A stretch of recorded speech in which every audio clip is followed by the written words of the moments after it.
Hey, I'm Laureen, and my mom always made me feel like I was a big disappointment. She wanted me to be a straight A student, but no matter how hard I studied, I rarely even got a B-. My worst subject was math. It didn't make any sense to me, and my math teacher, Mrs. Blacksmith, didn't even try to help me figure it out. Instead, she'd make fun of me for being stupid. If I asked a question, she would say things like, "Oh wow, Laureen doesn't get it again. Okay, let's all go extra slow for Laureen. 1 + 1 is 2. You understand it now, Laureen? Or do you want to waste more of our time?" I don't know why she hated me. I mean, I never disturbed her classes, unlike some of my classmates, because I'm rather quite shy. I guess she thought that I was the perfect victim because I wouldn't stand up for myself, but she was wrong about that. At first, I tried to tell my mom about how Mrs. Blacksmith was picking on me, but my mom said I simply should stop asking stupid questions so I wouldn't annoy my teachers anymore. But one day, Mrs. Blacksmith took it too far. When we got a class photo done, she showed it to the whole class and said, "Laureen, why can't you smile nicely like everyone else? You ruined the whole photo. I can't hang it on the wall with you looking stupid like that." I was close to tears and everyone else was giggling. That's when I decided to tape every class I had with her, so I'd have evidence of how she treated me. I started to ask stupid questions on purpose all the time, like, "What's the difference between a triangle and equator again?" And every time I asked her to explain something, she made fun of me. I recorded her for 6 months, until I had over 50 recordings of her insulting and embarrassing me. I figured I had more than enough evidence to prove my teacher had been picking on me. So I went to the principal and played him a compilation of Mrs. Blacksmith's worst insults. He looked shocked, but all he said was to come back to his office tomorrow before school to discuss the matter with Mrs. Blacksmith. When I went home, I played my dad the recording and he went nuts, saying, "No one treats my daughter like that." And my dad knows a lot of policemen in our small town, so he asked one of his buddies to support me during the meeting. When I arrived with my parents and a policeman at the principal's office, the principal, Mrs. Blacksmith, and 3 other men from the school authority were already waiting for us. I was so glad I had a policeman to back me up, especially since Mrs. Blacksmith said she was happy we were there to discuss me because I was such a problem student. But then the principal asked me to play the recording. I still remember how Mrs. Blacksmith's expression went from confident to, "I am screwed." Afterwards, the principal turned to Mrs. Blacksmith and asked, "Do you want to say something?" Her face went bright red. She knew there was no excuse for what she'd done. All she said to me was, "I'm sorry for mistreating you, Laureen. It won't happen again."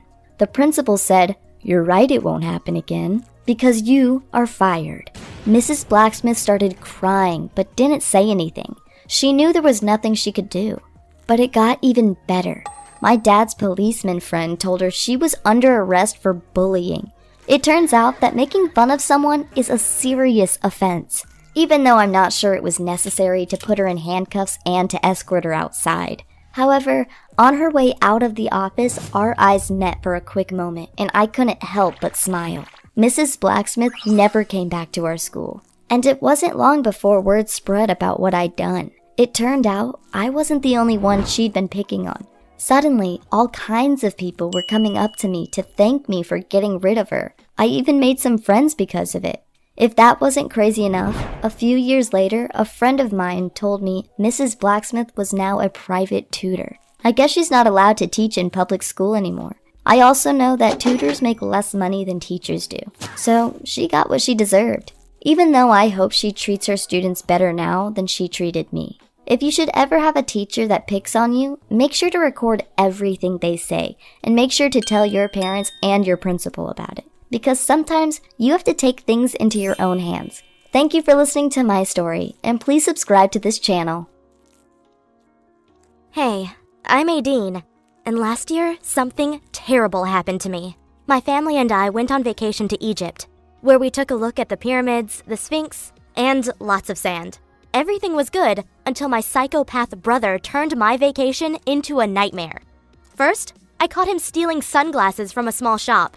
I told him to put them back, But he started laughing and said, "Or what?" I responded, "Or I will call the police." And he said, "I don't care. I will just tell them that you have stolen the sunglasses." That's when he threw the sunglasses into my bag. Of course, I freaked out and immediately put them back on the rack. But my brother was laughing. For him, everything was just a joke. I guess that's also why he had a long criminal record. One time, he convinced an old lady to give him $5,000 so he could afford his cancer treatment.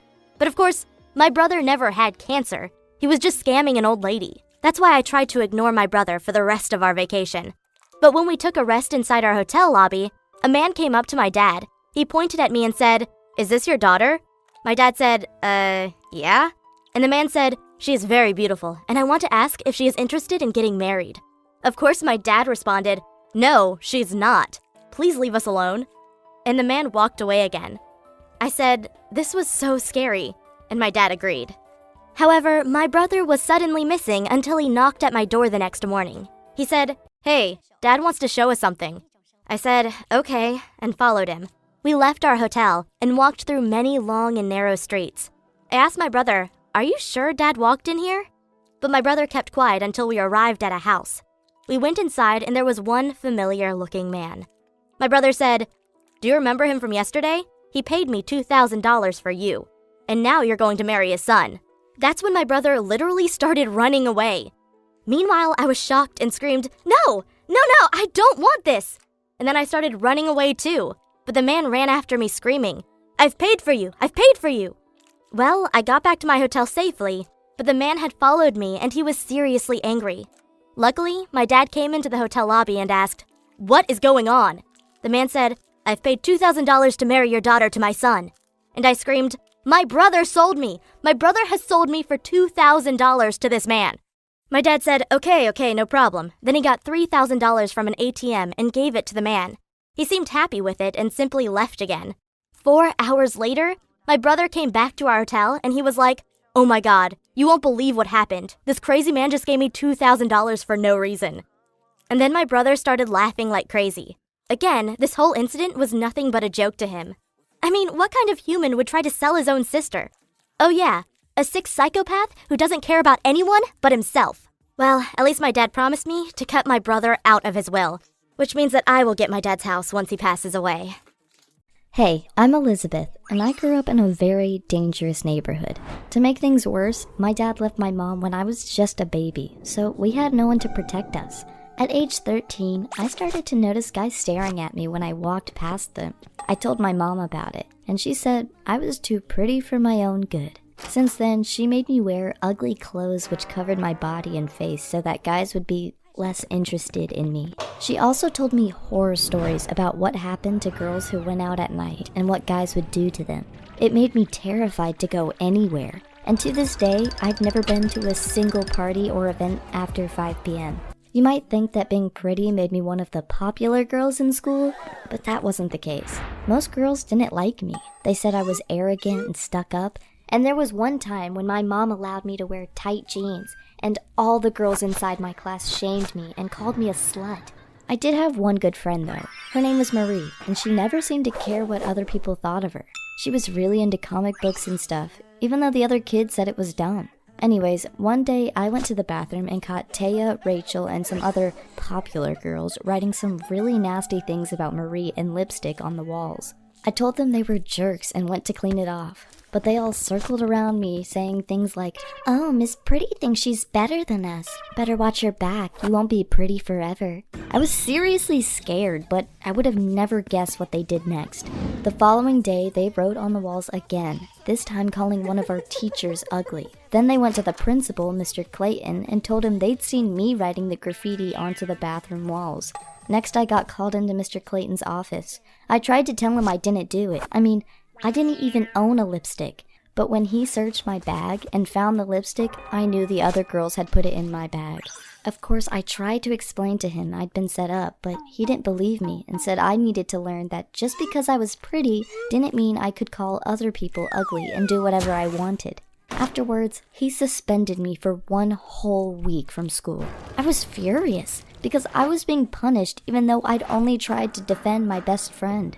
I don't want to complain though. I know a lot of people have much bigger problems to deal with, and most of the time, being pretty makes your life easier. Recently though, I had another problem.